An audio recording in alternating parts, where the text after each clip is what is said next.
તો પાણી ગરમ કરી દીધું છે, કેમ કે આજે તો પાલક પનીર બનાવવાનું છે. કઢાઈમાં પાલક નાખી દીધો બાફવા માટે. આપણો પાલક બફાઈને સરસ તૈયાર રીતે થઈ ગયો છે.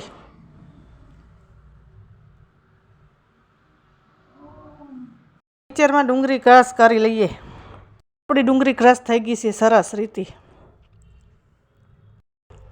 લીલા મરચાં ક્રશ કરી લીધા.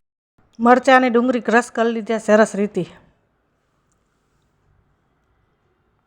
ટામેટાનો વારો. ટામેટાની ગ્રેવી કરી લીધી સરસ રીતે. જુઓ મસ્તન.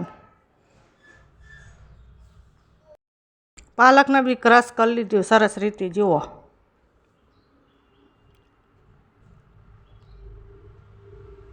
તો પનીર કાપવાનું છે, સરસ રીતે કાપી નાખું. ચલો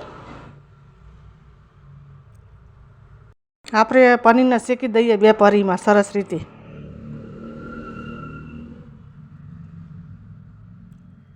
પનીર બી શેકાય છે. જુઓ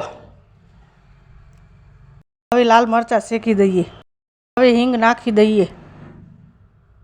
ડુંગળીની ગ્રેવી, ટામેટાની, લીલા મરચાંની ગ્રેવી બધી કરી દઈ, મિક્સ કરી દીધી. જુઓ મસ્તન. મરચું, મીઠું, હળદર, ધાણા જીરું, પનીરનો મસાલો સરસ રીતે ગ્રેવીમાં નાખી દઈશું આપણે.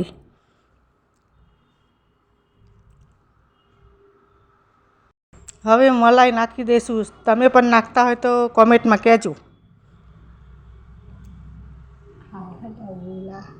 અમે તો પનીરમાં દહીં બી નાખી દઈએ, સરસ લાગે ને એટલે. તમે કોમેન્ટમાં કહેજો. પછી હવે આપણે પનીરની ગ્રેવી એડ કરી લઈએ. કેવી સરસ લીલી લીલી લાગે છે. જુઓ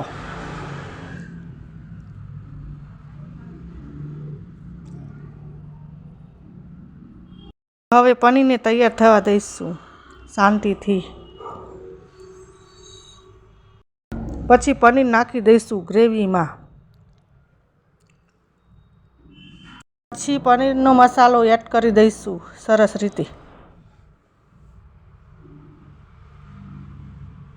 જો આપણું ફાઇનલ પનીર કેવું લાગે છે. જુઓ મસ્તન. આપણા પરાઠા બી તૈયાર છે.